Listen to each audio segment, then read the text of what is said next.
বন্ধুসকল, যদি আমাৰ মনটো খালী হৈ যায় তেতিয়া আমি এনে কিছুমান বস্তু মনত ৰাখিব পাৰোঁ, এনে কিছুমান থটছ ৰাখিব পাৰোঁ যিটোৱে আমাক আমাৰ মনটো শান্ত কৰি ৰাখিব আৰু আমাৰ মনৰ কোলাহলবোৰ আনচাৰ্টেনিটিবোৰ কণ্ট্ৰল কৰি ৰাখিব। আৰু এবাৰ মনৰ কোলাহল নোহোৱা হৈ গ'লে আমি নিজকে ফ'কাছ ৰাখিব পাৰোঁ, যি মন যায় তাকেই কৰিব পাৰোঁ আৰু লাইফত যি মন যায় তাকেই পাব পাৰোঁ। যদি আপুনি আপোনাৰ মনৰ ওপৰত কণ্ট্ৰল পাব বিচাৰিছে, এই কাহিনীটো ভালদৰে শুনক। এখন গাঁও আছিল, তাতে এজন ল'ৰা আছিল অনিৰুদ্ধ বুলি। তেওঁৰ এটা ডাঙৰ সমস্যা আছিল, তেওঁৰ মনটো এনি টাইম ডাইভাৰ্টেড হৈ থাকে, ডিষ্ট্ৰেক্টেড হৈ থাকে। এভৰি টাইম কিবা নিগেটিভ থটছ চলি থাকে। তেওঁৰ মনটো কেতিয়াও শান্ত নহয়, এনি টাইম মনত বহুত কেইটা চিন্তা চলি থাকে। কেতিয়াবা নিজৰ অতীতৰ কথা ভাবি পস্তাই থাকিছিল যে মই সেই কামটো সেই সময়ত বেলেগ ধৰণে কৰাহেঁতেন, নহ'লে তেওঁ নিজৰ ভৱিষ্যতৰ বিষয়ে চিন্তা কৰি থাকিছিল আৰু ভয় খাই থাকিছিল যে ভৱিষ্যতে যদি মই সফল নহওঁ কি হ'ব। অনিৰুদ্ধই সদায় চিন্তাত থাকিছিল আৰু সদায় এই চিন্তাৰ পৰা, এই কথাবিলাকৰ পৰা মুক্ত হ'ব বিচাৰিছিল। তাৰ মাজতে এদিন কোনোবাই তেওঁক ক'লে, ওচৰৰ গাঁওখনত এজন বুদ্ধ ভিক্ষু থাকে, তেওঁ ওচৰলৈ যাওক, তেওঁ অৱশ্যে আপোনাৰ মানসিক সমস্যা সমাধান কৰিব।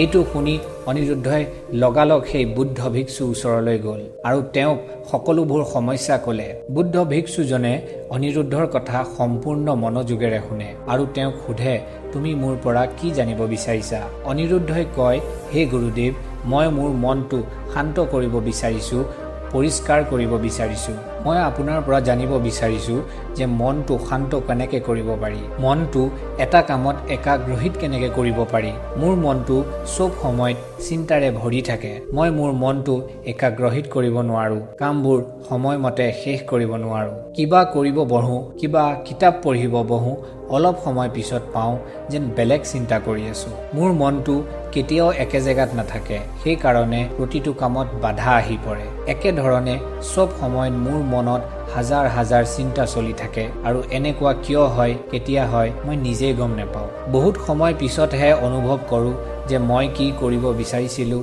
মই কি কৰিব ওলাইছিলোঁ আৰু মই কি কৰি আছোঁ। গুৰুদেৱ, মোৰ মনটো শান্ত কৰি দিয়ক। বুদ্ধ ভিক্ষুজনে ক'লে যে যোনটো মন তুমি শান্ত কৰিব বিচাৰিছা, তুমি কেতিয়াবা সেই মনটোক জানিব চেষ্টা কৰিছানে? সেই মনটোক বুজিব চেষ্টা কৰিছানে?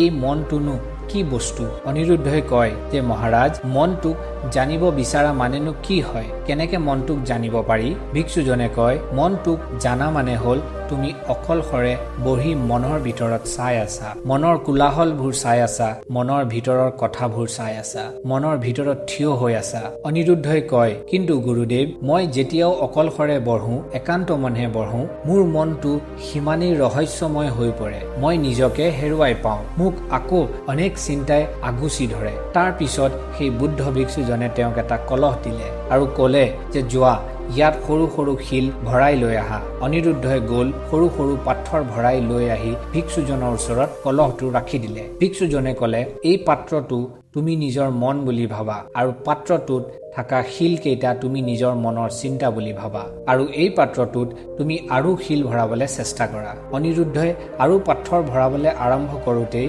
যিহেতু পাত্ৰটো আগৰ পৰাই ভৰ্তি হৈ আছিল, শিলবোৰ বাহিৰত ওলাই পৰিবলৈ ধৰিলে। তেনেকুৱাতে বুদ্ধ ভিক্ষুজনে ক'লে, ৰ'বা, অলপ ধ্যান দি চোৱাচোন, শিলবোৰ বাহিৰত ওলাই পৰিছে, ইয়াত আৰু শিল নোসোমায়।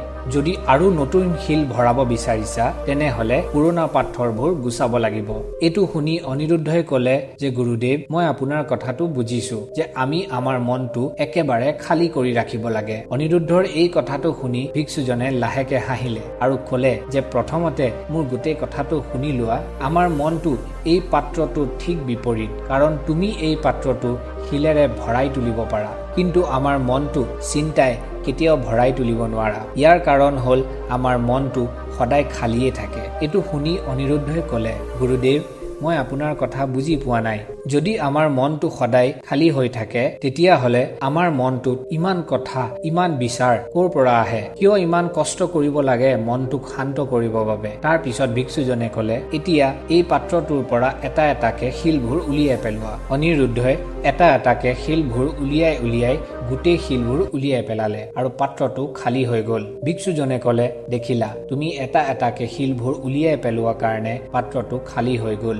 এতিয়া তুমি এই পাত্ৰটোত যিকোনো পাথৰ ভৰাব পাৰা, বেলেগ বেলেগ পাথৰ ভৰাব পাৰা, একেখিনি পাথৰ ভৰাব পাৰা, আধা ভৰাব পাৰা, নহ'লে গোটেই ভৰাব পাৰা। অনিৰুদ্ধই ক'লে, গুৰুদেৱ এয়াতো পাথৰ হয়, সেইকাৰণে সহজভাৱে আঁতৰাই পেলাব পাৰি, কিন্তু মই মোৰ মনৰ পৰা চিন্তাবোৰ পাহৰিবলৈ বহুত কষ্ট পাওঁ। তেতিয়া ভিক্ষুজনে ক'লে, আচ্ছা ঠিক আছে, পাত্ৰটোত এটা শিল ভৰোৱা আৰু দুটা শিল উলিয়াই পেলোৱা। এই কথাটো শুনি অনিৰুদ্ধই আচৰিত হৈ ক'লে, গুৰুদেৱ এইটো কেনেকে হ'ব পাৰে?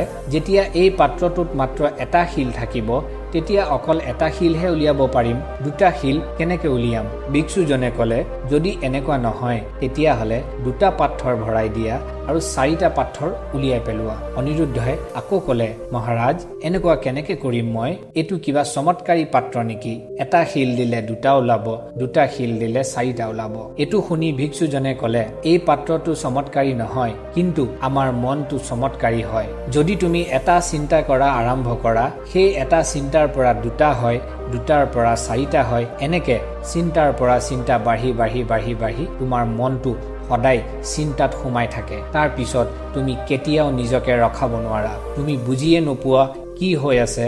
তোমাৰ মনটোৰ এতিয়া আদত হৈ গৈছে বহুত অদৰকাৰী কথা ভাবি থাকিবলৈ। সেইকাৰণে তুমি সদায় চিন্তাত সোমাই থাকা। এইটো মাটিৰ পাত্ৰৰ বাবে তুমি এইটো শিলেৰে ভৰাই তুলিব পাৰা, কিন্তু তোমাৰ মনটো তুমি কেতিয়াও ভৰাই তুলিব নোৱাৰা। এইটো আমাৰ মনৰ ভ্ৰম হয়, মায়া হয়, যে তুমি ঢেৰ কথা ভাবিব পাৰা, কিন্তু সেই কথাবোৰ কেতিয়াও সঁচা নহয়। অনিৰুদ্ধই ক'লে, গুৰুদেৱ মই আপোনাৰ কথাটো বুজিছো, কিন্তু মই সদায় এই মনটোৰ জালত ফাঁচি থাকিম নেকি? ইয়াৰ পৰা ওলোৱা কোনো ৰাস্তা নাই নেকি? তেতিয়া ভিক্ষুজনে ক'লে, এই মাটিৰ পাত্ৰটোত আধা পাথৰ ভৰাই দিয়া। অনিৰুদ্ধই সেইমতে পাত্ৰটোত আধা শিল ভৰাই দিলে। ভিক্ষুজনে ক'লে, এতিয়া ইয়াৰ পৰা এটা শিল বাছি লোৱা আৰু এটা মূৰ্তি বনোৱা আৰু মোক দিয়া। তেওঁ হাঁহি পেলাই ক'লে, মই জানো তুমি এজন ভাল শিল্পী। অনিৰুদ্ধই এটা পাথৰ উলিয়াই তেওঁ ওচৰত ৰাখিলে আৰু চালে যে এই পাথৰটো ভাল লগা নাই। তাৰ পিছত তেওঁ বেলেগ এটা পাথৰ উলিয়ালে, সেইটো পাথৰো ভাল নালাগিলে। আকৌ বেলেগ এটা পাথৰ উলিয়ালে, সেইটোও ভাল নালাগিলে, কিবা দাগ থকা যেন পালে। এনে কৰোতে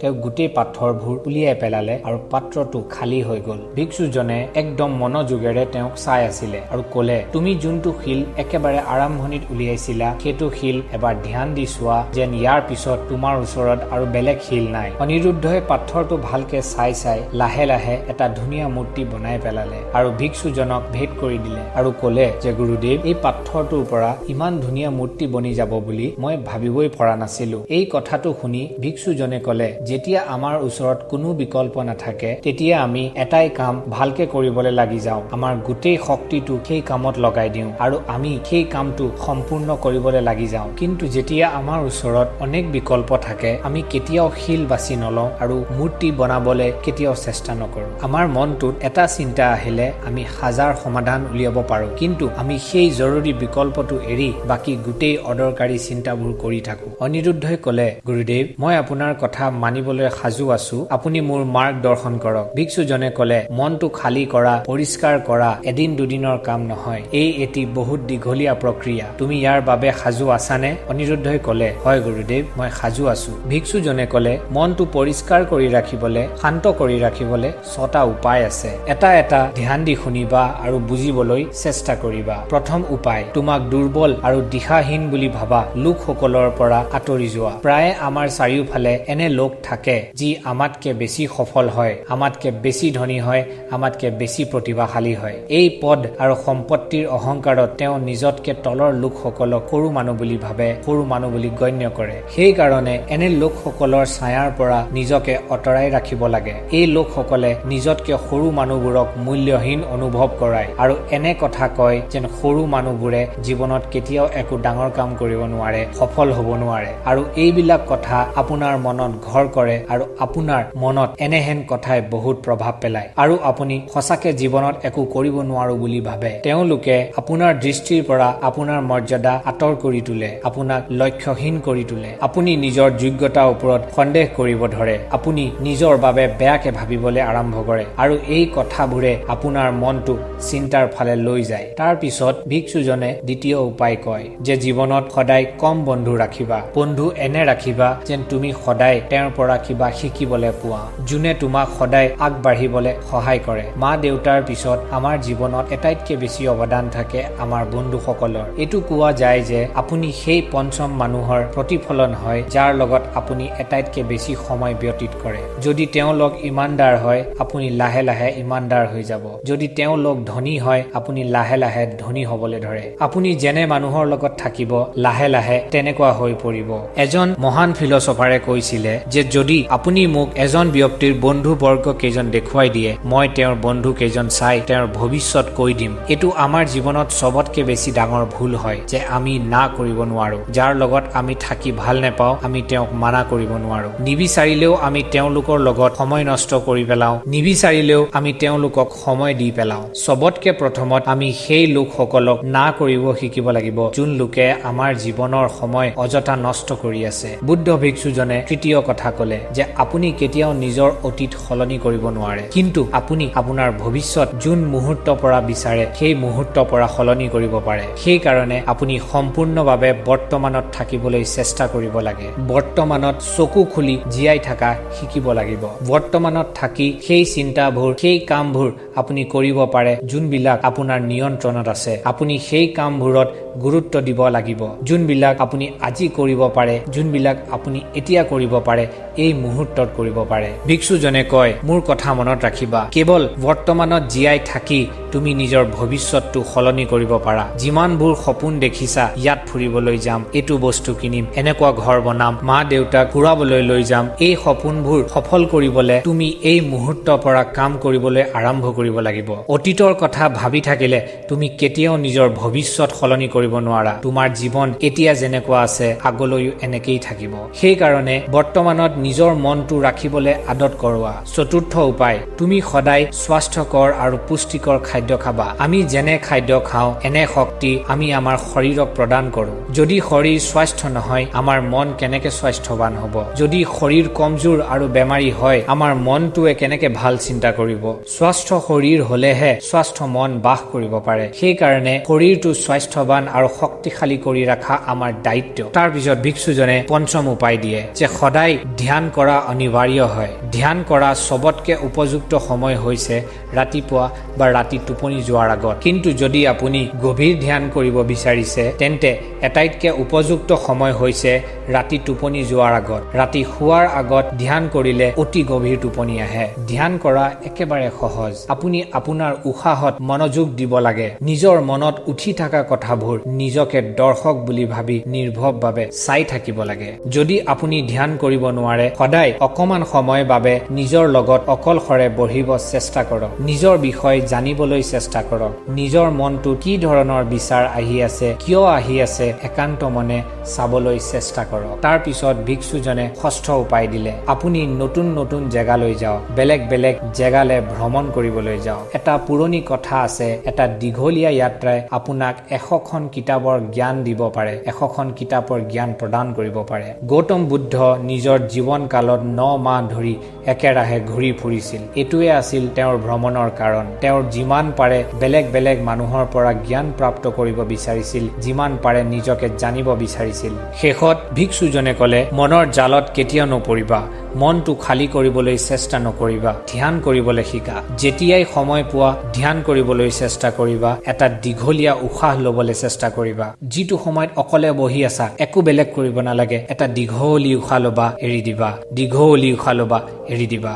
মনটো একাগ্ৰহ কৰিবলৈ চেষ্টা কৰিবা। জীৱনত যি কাম কৰি আছা একেবাৰে মন লগাই কৰা। এটাই কাম ধৰা আৰু সেইটো কামত সম্পূৰ্ণভাৱে বিলীন হৈ যোৱা, যাতে সেই কামটো তুমি নিৰ্দিষ্টভাৱে সবতকে ভালকে কৰিব পাৰা। আৰু যেতিয়া তুমি বেলেগ এটা চিন্তাৰ ওপৰত কাম কৰা, তেতিয়া অকল সেইটো কামৰ ওপৰত মন দিবা, কোনো তৃতীয় চিন্তা নকৰিবা। মনৰ ভ্ৰমৰ পৰা ওলাই অহা ইমান সহজ নহয়, কিন্তু ধ্যান কৰিব শিকিলেহে তুমি জীৱনত চব পাব পাৰিবা, নিজৰ মনৰ জালৰ পৰা ওলাব পাৰিবা, নিজৰ মনটোক শান্ত কৰিব পাৰিবা। আশা কৰিছো আজিৰ ভিডিঅ'টো চাই যদি আপোনাৰ মাজত এজন ব্যক্তিও ধ্যান কৰিবলৈ আৰম্ভ কৰে, এই ভিডিঅ'টো সাৰ্থক হ'ব। এই ভিডিঅ'টো এইখিনিলৈকে চাইছে যদি লাইক এণ্ড ছাবস্ক্ৰাইব কৰিবলৈ নাপাহৰিব। মই আগলৈ এনেকুৱা ভিডিঅ' আনি থাকিম।